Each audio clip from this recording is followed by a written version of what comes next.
Kreu I Partisë Demokratike Sali Berisha ka mbajtur një fjalim në konferencën ndërkombëtare Fuqia e grave në politikë, ku ka theksuar mbështetjen e grave të PP-s për Partinë Demokratike në periudha të vështira. Ai ka kritikuar ashpër qeverinë duke e quajtur atë një narkodiktaturë që është e para e instaluar në Europë.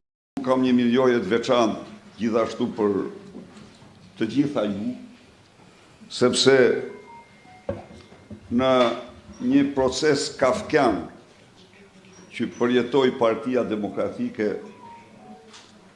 në të vetmen narkodiktaturë të instaluar në Europë, presidenca e gruas së EPP-s,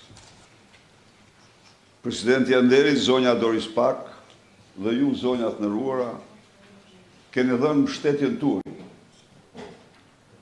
për Partinë Demokratike, për gruan demokratike e cila luajti një rol dhe luan një rol të jashtëzakonshëm në betejën kundër këtij regjimi, theksoj edhe një herë, të cilën Europa nuk ka njohur kurrë në historinë e vet.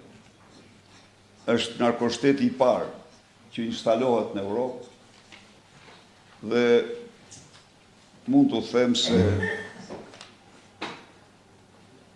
rast se 20 vite më parë lexova se narkodiktaturat janë format më të shëmtuara të diktaturave, shkruante Samuel Huntington, aso kohë duke ardhur nga një diktaturë staliniste siç ishte Shqipëria, shumë nuk u binda.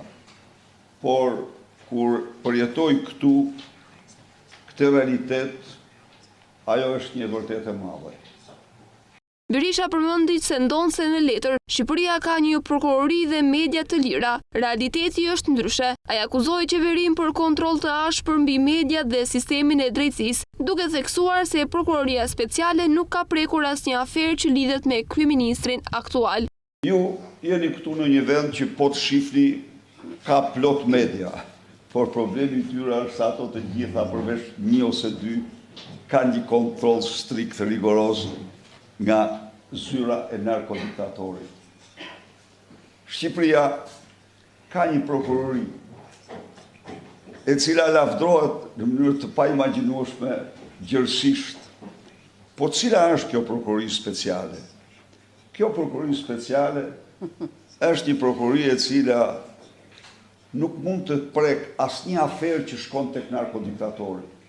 Ndërkohë arreston, burgos, pa prova dhe si persona në hetim, vetëm si persona në hetim, liderët e 3 partive kryesore opozitare.